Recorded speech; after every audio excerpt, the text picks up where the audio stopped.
নজর রাখবো পরবর্তী সংবাদে। রাজ্যের বিদ্যুৎ নিগম লিমিটেডের কর্পোরেট অফিসে সাংবাদিক বৈঠকের আয়োজন এবং সেই সাংবাদিক বৈঠকে বিদ্যুৎ মন্ত্রী রতনলাল নাথ উপস্থিত ছিলেন। রতনলাল নাথের যে বক্তব্য উঠে এসেছে তা হচ্ছে নিগমের বর্তমানে খরচ কমছে এবং আয় বাড়ছে, এমনই তিনি বক্তব্য পেশ করেছেন এবং তারই সাথে সরকারের বিভিন্ন দপ্তর এবং তার সাথে সরকারের নিয়ন্ত্রণাধীন বিভিন্ন ক্ষেত্রে যে দপ্তরগুলি রয়েছে তার বিভিন্ন বকেয়া বাকি রয়েছে, তাই অনতি বিলম্বে সেই বকেয়া মেটাতে হবে, এমনটাই দাবি উঠে এসেছে মন্ত্রী রতনলাল নাথের পক্ষ থেকে। ঠিক কি বক্তব্য আজকে নিগমের এই সাংবাদিক বিদ্যুৎ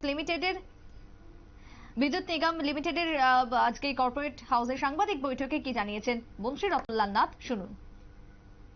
এখান থেকে ধীরে ধীরে ধীরে ধীরে আমাদের একটা ইয়ে দেখলে আমরা বুঝবেন চাপটা এক্সপেন্ডিচার বেশি হতো, মান্থলি এক্সপেন্ডিচার খরচটা বেশি হতো। যেমন মান্থলি আগে খরচ হতো 173 কোটি, এখন কিন্তু আমাদের আমাদের আয়টা বাড়িয়ে আমাদের ব্যয়টা আমরা কমাচ্ছি। এটা খুব কঠিন কাজ। সাধারণত নর্মাল করছে খরচও বেশি বাড়ে, কিন্তু এখানে করেছে কি মান্থলি আগে 173 23-24 যদি দেখি সেখানে মান্থলি খরচ হতো 173 কোটি, এখন 24-25 এসে মান্থলি খরচ হচ্ছে 162 কোটি। এটা যে ভেরি গুড সাইন।